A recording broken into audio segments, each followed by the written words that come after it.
How to make your Exchange highly available? Well, there are a few options, and one of those options is the database availability groups.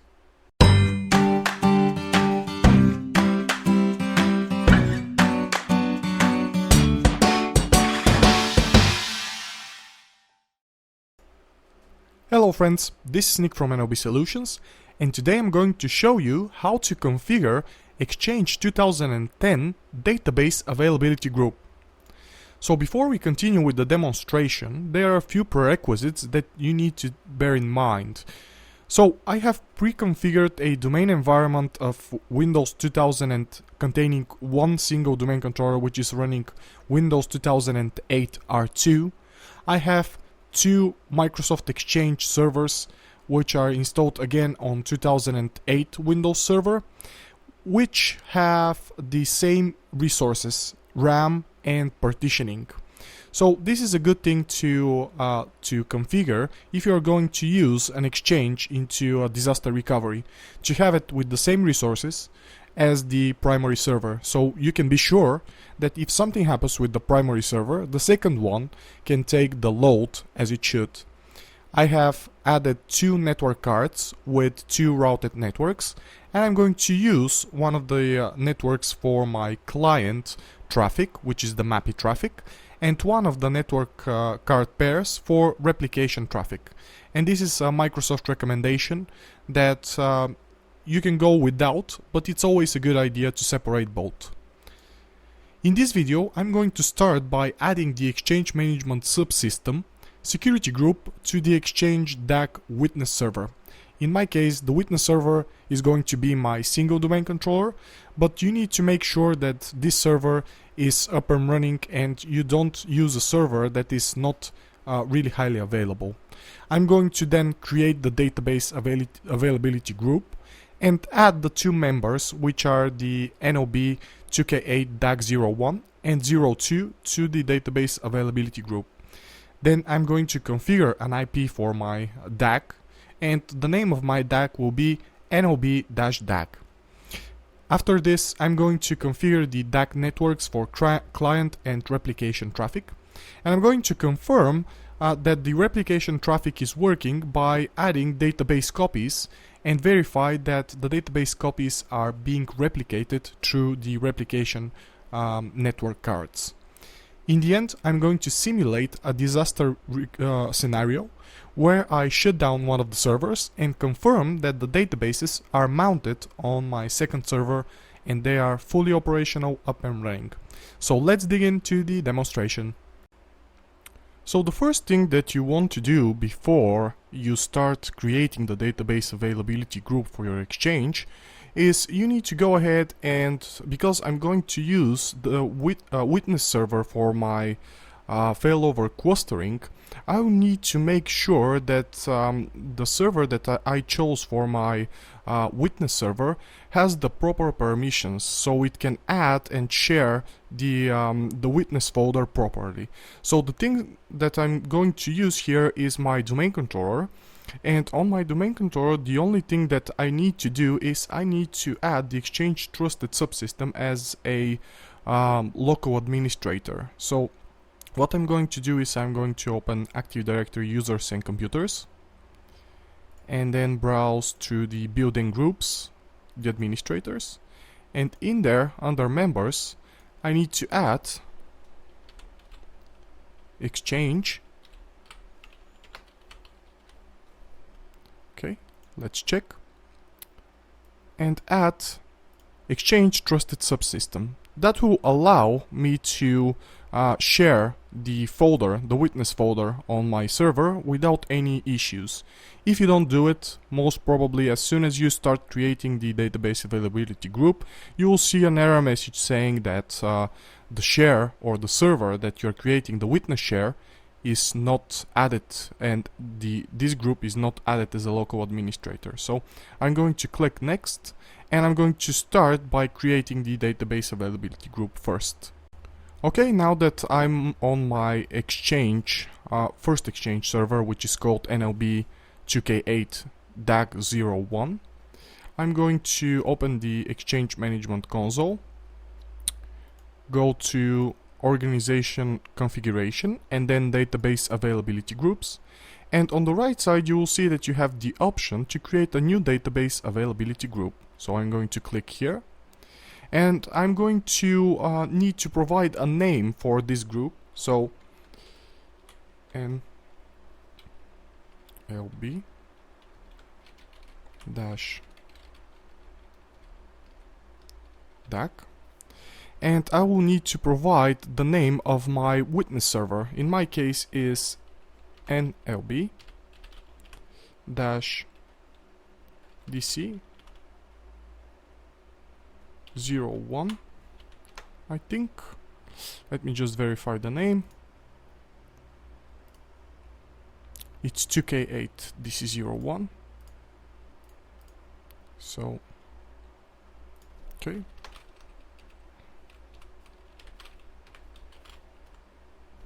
Okay, and the witness directory, I will specify it to be on the C drive. C : / and DAG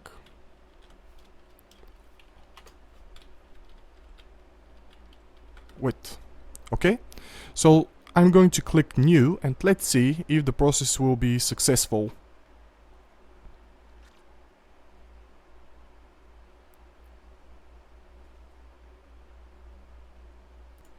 Okay, now the process finished successfully, and it took around 20 seconds to finish. So I'm going to switch over to my domain controller and just verify that I have the folder available. So it is still not present, but I think as soon as I create the servers to be in the DAG and add them with failover clustering, this will appear and will be visible. So let's try to see if this will work. Okay, so I'm going to click finish here, and now I have the NLB-DAG group, database availability group created. So the next thing that I need to do is I need to add members to the database availability group. So I'm going to click add and select both servers.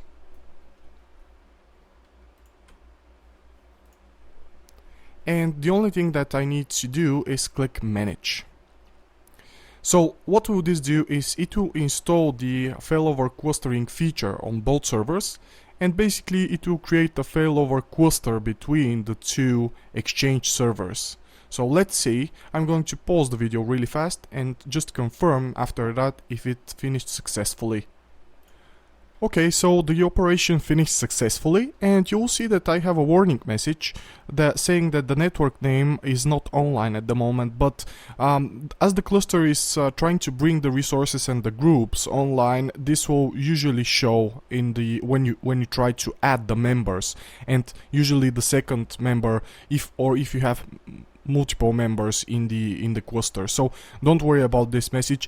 In general, the replicating the information between the servers should finish fast enough. So it depends on the location, of course, if they are intra-site or inter-site replication.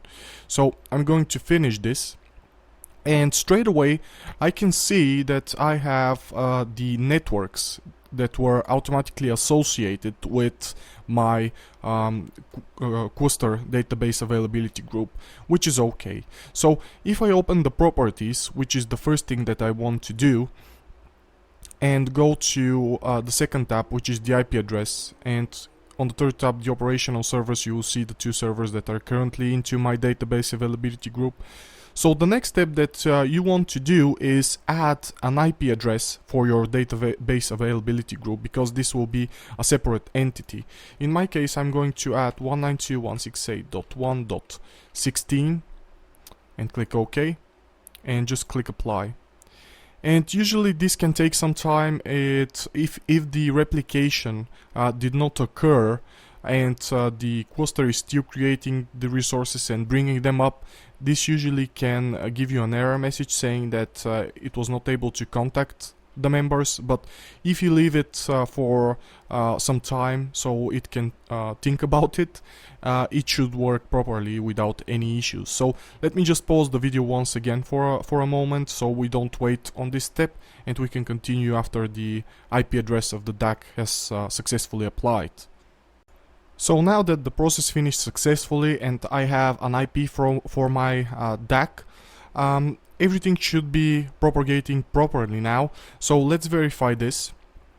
And straight away you will see that I already have the DAG Witness folder on my domain controller, which is the thing that I want to see. The next thing that I want to verify is if I go to computers and refresh this, I should see the NLB DAG computer object created into my Active Directory. So this was created for the Failover cluster virtual network name account. And the next thing that I just want to confirm if the DNS propagated the settings properly, I'm going to ping my NLB DAG and press enter. So now you can see that for NLB DAG at nlblab.com, I have the IP address that I set under my Exchange settings, which is cool. Everything should be working fine now. And the next thing that I want to do is just configure the network settings. Because as you know, I've configured 2 separate networks. And depending on your environment, for example, you can configure the Exchange database availability group to work on a single network. And on that network, all the client requests will go, all the replication will go as well.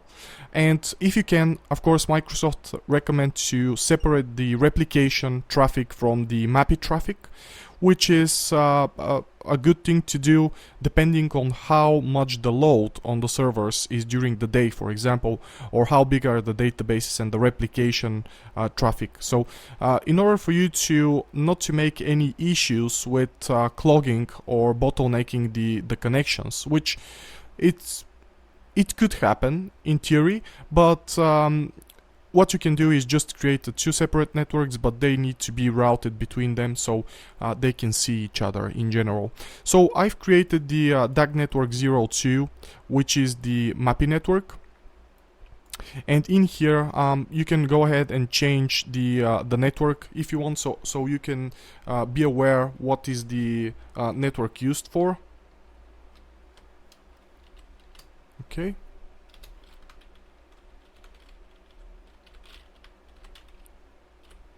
Okay, and I will just remove the replication from this one, so it can,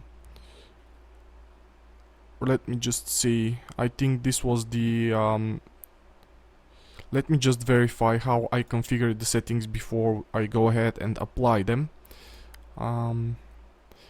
So, the MAPI network is this one. Yes, this is the 192.168. So, this is going to be the replication network. So I'm going to remove this and add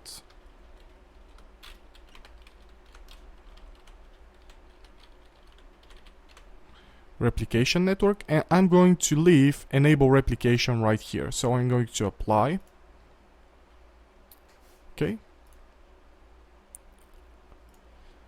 And now I can see that the replication is enabled and the network interfaces on my 2 servers are up and running, and the subnet is up and running as well, which is great.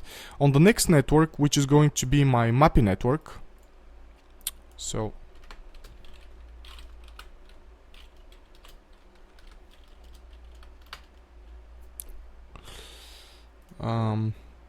misclicked right there.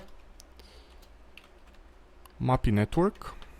Okay, I'm going to remove the tick box for enable replication, and this will separate the replication traffic from my client traffic to my databases.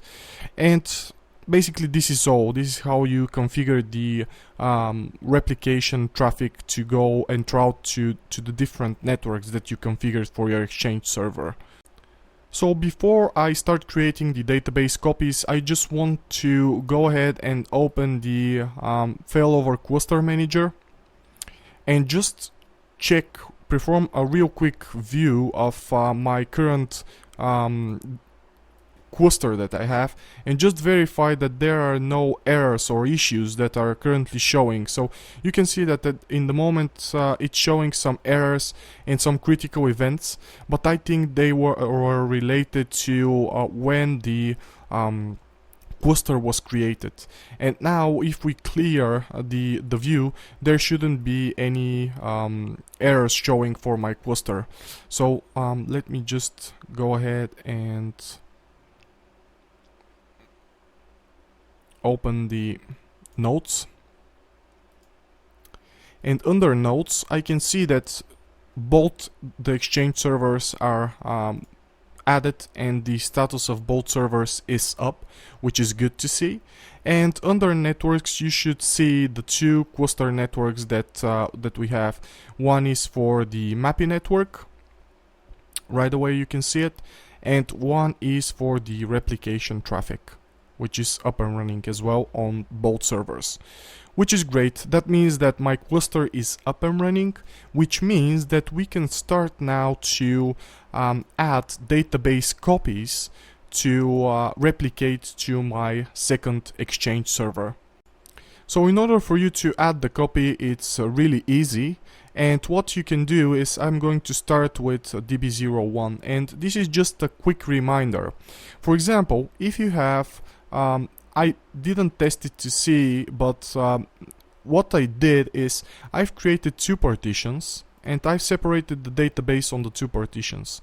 And what I did on my second server, I've created partitions that are the same as on my first one. And what Exchange is doing, for example, if the database that I want to replicate is on the E partition, the database copy will be automatically stored on the E partition as well, which is great. I didn't test it to see if the E partition is not present on the second server where it will default or if it's going to fail, but I should recommend you to create the same server that and replicate the partition information and everything before you start creating the database availability group, because after all this server is going to be used in a disaster recovery situations, and this server needs to be the same as your first Exchange server. So what I'm going to do is I'm going to start by creating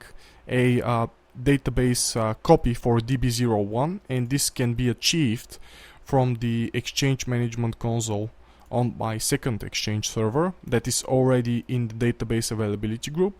So I'm going to just refresh the settings, because it didn't refresh the settings for the database availability group groups, and I just want to confirm that my second Exchange server already has this information replicated.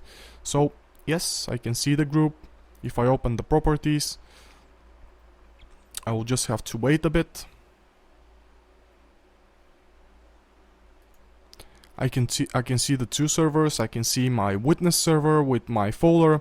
I can see the IP address. Everything looks fine. So I'm going to go to database management, right click on the database that I want to add as a database copy, and just refresh real fast so it can pick up the changes. And here I have the option to add Mailbox database copy. So I'm going to click it, and you can see that this wizard is really simple. It's just saying that, just showing the Mailbox database name and where you have the active copy of the database, or if you have multiple instances of this database, they will show here as well. So I'm going to click browse, and I have only the option to add it to my second server. So I'm going to click to select it and click add. And if I open the task manager and go to performance and networking, I will in general see that currently there is traffic going on my replication network, which is showing that my replication network is picking up the information and replicating the database to my second server. And the wizard finished successfully. This is a small database that contains small amount of users, and if I click finish, it and refresh the view, I will see that currently DB01 is residing both on my Exchange server 01 and 02. And if I go on the bottom to under database copies, I will see that currently the database is active and mounted on my Exchange 01, and there is a database copy that is healthy and it's not active at the moment. And you can see that the activation preference is right here. So what I'm going to do is I'm going to create a database copy for all of the databases that I have, and just verify that the replication traffic, there you go, you can see 60%, 70%. So you can see that currently the replication network is being used, which is the way to go. So I'm going to add for DB02 as well. And after I'm done with creating the database mailbox copies, what I'm going to do is I'm going to turn off, so we can simulate a disaster recovery situation. I'm going to turn off directly my first Exchange server, and we'll see if indeed all the databases will switch over to my second server, so we can confirm that the database availability is working as it should. So now I already have database copies for every single database that I have, and if I click refresh, it's going to need some time to replicate the changes to the second database, but in general everything should be healthy in the end. So let me just confirm this. If the database is failed and suspended, which is a good example, what you can do is you can go ahead and update the database copy, and you can select the source server for seeding, which is going to be my first one, and I'm going to select network that I need the replication to go through. And you can see that I have the option here to delete the folders if there are any folders and files on the target path, which is my copy server, or cancel the process if it detects files. And after the process is done, it will automatically resume the replication from the active database copy to this database, or you can leave it leave the copy suspended. So I'm going to click cancel to this wizard just to confirm that indeed it is failed and suspended, which is a good example of how you can fix issues if you have any issues with your database copies. So this indeed is not going to resume, so I'm going to force it once again. Okay, and update. Updated from server. Do you want to clean up that database request? Seeding cannot be requested for the same database copy until the completed request has been cleaned up by the server, which should automatically happen within 15 minutes. I'm going to click yes, and let's see what will happen. Okay, I can see a lot of replication traffic going on. Okay, it completed. And now my archive database is healthy. What you can do is, if you have any problems with your database copy and the database process finished straight away, this is basically forcing things.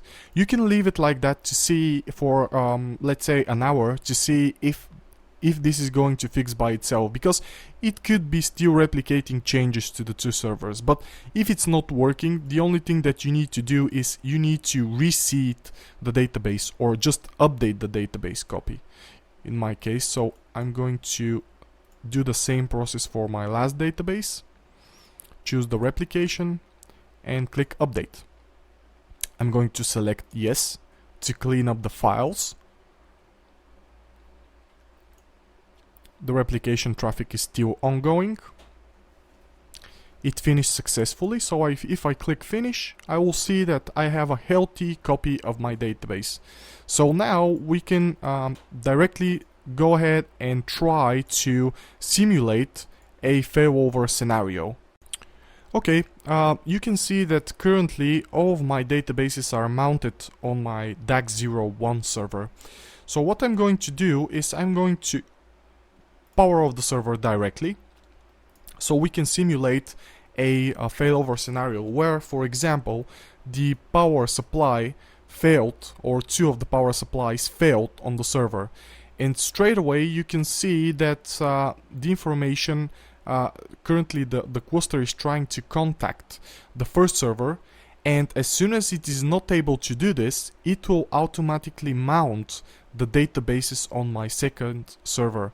So if I refresh here, you will see that it will reverse the process where the database is mounted on my second server, and on the first server it should show that the service is down.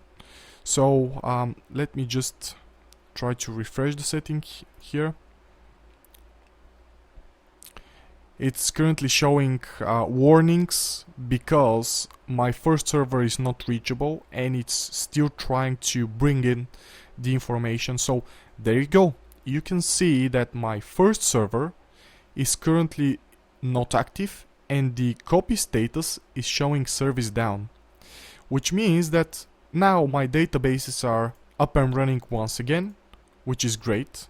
And this is the thing that we've created the database availability groups for, and all the Exchange services should be running just fine, and the user should only see a small disconnection from their outlooks. But if you see the total picture, it will be straight away fine, because there will be a small disconnection, for example, for 10 to 15 seconds or 20 seconds, depending on how you configured the aggressiveness of if the second server is not able to see the first server. So it should be okay in general, and all the users should be working just fine. So what I'm going to do next, I'm going to power on my first server, and I'm going to move all the databases from my second one to the first one, so they can be active on the preferred server. Now that my first server is up and running once again, I'm going to refresh the settings on my second one, and I can see that there are no more warning messages, and I'm going to refresh this view as well, and I will see that Exchange activated the copy as a healthy copy, which is not active on my first server.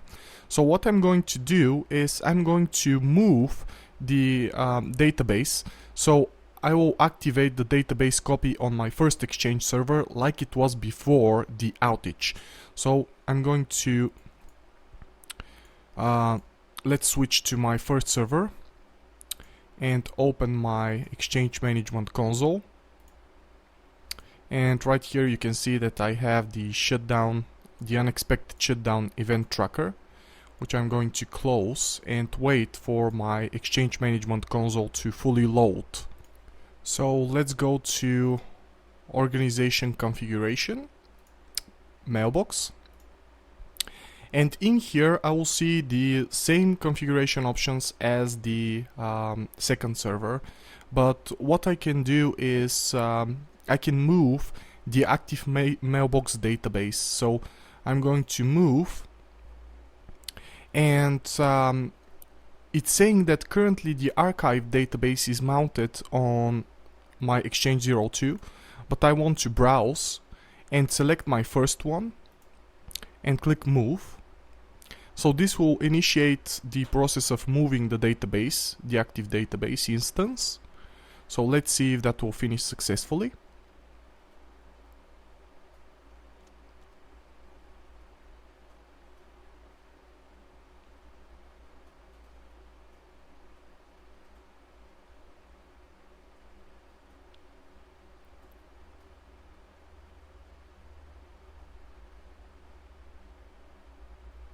Okay, it's taking some time to finish the process, but in the end it completed successfully, so I'm going to click finish. And now I can see that the database is mounted on my first Exchange server. So if I refresh here, I will see that the activation is true, and on the second one is healthy. So I'm going to do this for all of the databases on my Exchange. Okay, finish.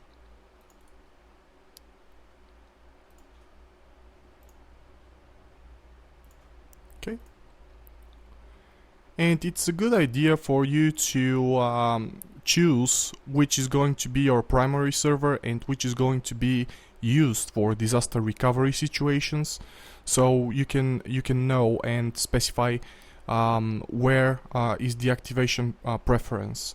So you can see that currently it's saying disconnected and healthy, but if I refresh it, it should refresh with the healthy status. Okay.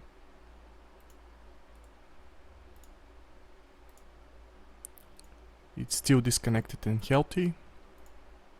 And on the third refresh, it's showing healthy now, with no queue length to be waiting for copying to the copy database. So in general, this is how you can create a database availability group on Exchange 2010 running on Windows Server 2008, but of course you can do this with other Exchange servers, and this is a great feature that was added in 2010.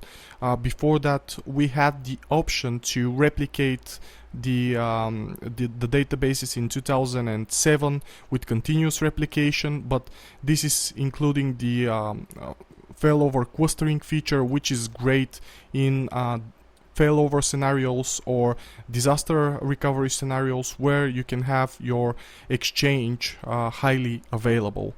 Once again, this was Nick from NLB Solutions. I hope that this video can help you in scenarios where you have to create a highly available Exchange. Thank you very much for viewing. If you like the videos, you can always hit the like button and subscribe to my channel. And if you have a comment or question, you can always leave it in the comment section below, and I will try to answer them as soon as possible. See you soon in future videos.